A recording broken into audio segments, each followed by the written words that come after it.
Practice in Abu Dhabi is over and the fastest driver of the day was Charles Leclerc in the Ferrari. But what did we learn? Well, not a great deal due to FP2 being massively reduced in time taken, but even so we are going to be taking a look at the data and doing a data analysis from practice. Now let's get into the video. As usual, I'm going to be talking about Aston Martin, McLaren, Ferrari, Mercedes and Red Bull later on, so stick around for that.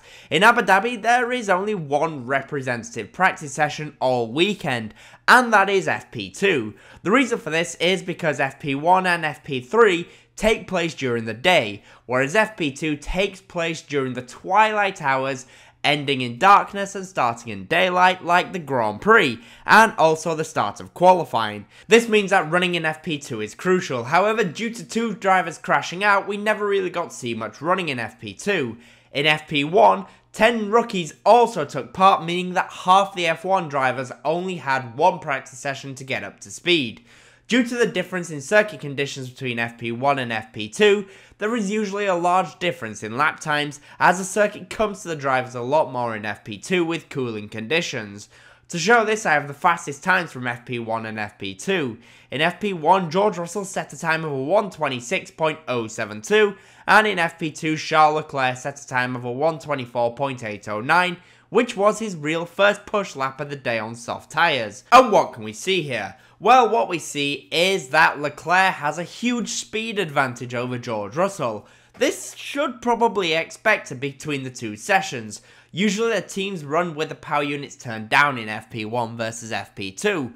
That being said though, in FP2 the Mercedes were lacking top speed against the Ferraris, which would make sense based on what we've seen in the last few races.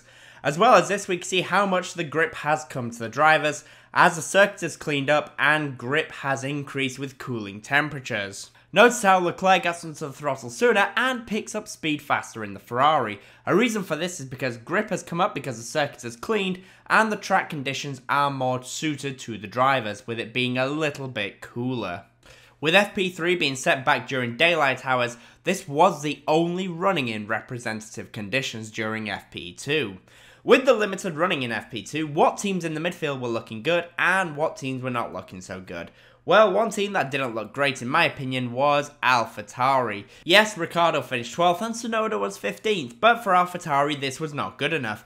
They're still fighting to try and finish in 7th place in the Constructors' Championship against Williams. Not only didn't they look that great over one lap, but in the long runs, they didn't look that strong either when compared to Williams. They just didn't have the pace, and to show that I have the longer run laps of Albon and Ricciardo. Here, albeit it is somewhat compressed and short, which you can imagine due to the shorter running, you can see Ricciardo doesn't quite have the pace of Alex Albon.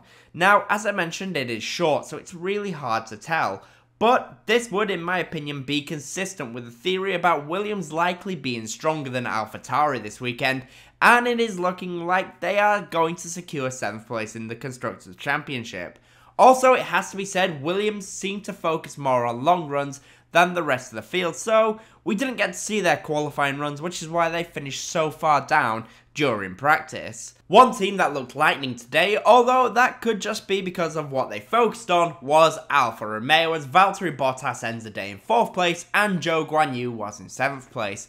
This weekend is the final race weekend for Alfa Romeo in F1, at least for the time being. And they started their final weekend off with a bang in FP2. However, as mentioned, they were only lightning over one lap. When it comes to longer runs, they didn't really have any pace. And to show that, I have the times of Bottas, Albon, Magnussen and Tsunoda. Here you can see Alfa Romeo, as it has done in a lot of 2023, seem to really struggle when it comes to long runs. But let's look at the positive, which is their fastest lap, and compare that to Gasly in the Alpine, who was in 9th place today. For Bottas here, you can see how he gets a better exit from the corners when getting onto power, so he can carry that advantage all the way down the straights. Bottas doesn't really carry speed though, like Gasly, through some of the corners. But Bottas is fast and committed through the final corners, and this is where he gains the main advantage. I anticipate that Alfa Romeo will go backwards as the weekend progresses, but it was at least a good start for them. I just want to say that if you are enjoying the video, then I would greatly appreciate it if you hit the like button and subscribe for more F1 content. I'm on my way to 5k subs, and I would really appreciate it if you help me get there. Now though, let's get back to the video and let's talk about the top 5 teams, starting with Aston Martin. For Aston Martin, today was a hard day to read for them. In FP1, Felipe Drugovich put in an excellent time and ended the day as the second fastest driver, only behind George Russell. But in FP2, Fernando Alonso finished the day in 11th place and Stroll was 13th. As there is not really a great deal to go off because of the limited running, let's compare the times of Fernando Alonso to Charles Leclerc to see what we can learn between the two drivers. Through the first couple of corners, Alonso is actually quicker and the faster driver, showing that the Aston Martin is strong through the high-speed section. The Aston Martin's balance has certainly improved since they brought the upgrade, and they're starting to finally understand said upgrade, and it is really starting to show for them. However, that being said, as we saw earlier when comparing Russell and Leclerc from FP1 to FP2, the Aston Martin is lacking top speed against a Ferrari, and this is where they lose the majority of their time. Ferrari may be running with things turned up more right now, which may explain why though. Also, through the last couple of corners, Charles Leclerc carries more speed and flies through the final corner. For Aston Martin, they will need to show more as the weekend progresses if they want to beat McLaren, especially because McLaren right now are looking to be back to their best somewhat, and that does mean that 4th place in the Constructors' Championship is starting to look unlikely for them. For McLaren though, today was a strong day and they can be very happy, even if the running was somewhat limited. It is looking like Las Vegas was definitely a one-off and they are back to their strongest self, as they are fighting Aston Martin for 4th in the Constructors' Championship. Let's compare the fastest times of Alonso to Norris. Both McLaren and Aston Martin have very similar levels of top speed as you can see here, which means they are both a long way away from the Ferrari of Charles Leclerc.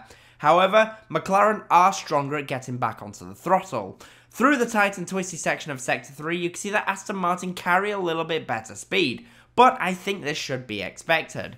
With the circuit being a faster circuit now overall, the layout does suit McLaren very nicely, so I do think overall McLaren are stronger than Aston Martin through a lot of the sections, but the tight and twisty sections are where Aston Martin have the edge, which may be expected due to what happened in Vegas.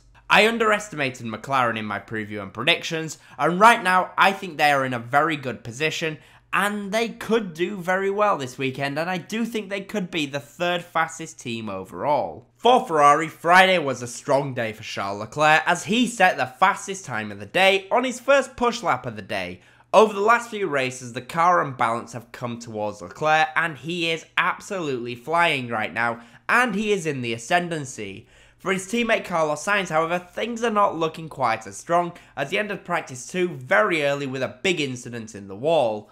For Ferrari, they have had a lot of incidents this year, and there is a worry that with the latest incident that Sainz may yet again have to take new power unit components and therefore faces a grid penalty for Sunday's Grand Prix. As mentioned though, his teammate Leclerc is looking rapid yet again, so let's compare the times of Verstappen to Leclerc.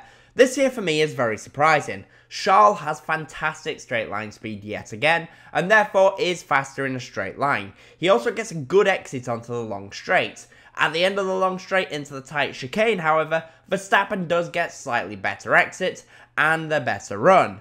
Then in the tight and twisty corners, Verstappen starts to come back at Charles Leclerc, but then into the final corner as we saw earlier, Charles absolutely flies through here and he gets a fantastic run.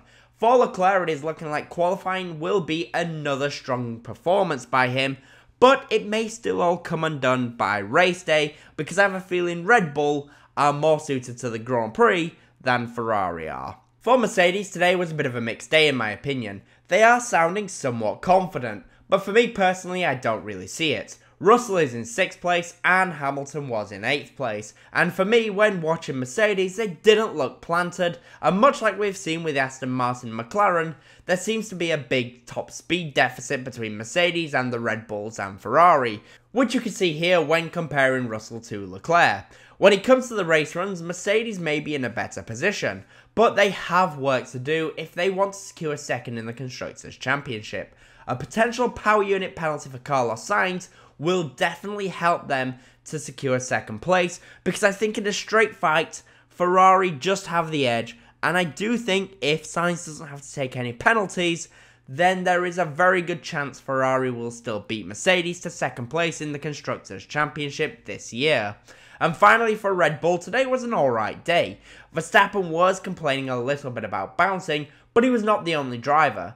I have a feeling we are going to be seeing more drivers and teams be forced to raise their ride height this year, as the Abu Dhabi circuit seems to have developed some bumps.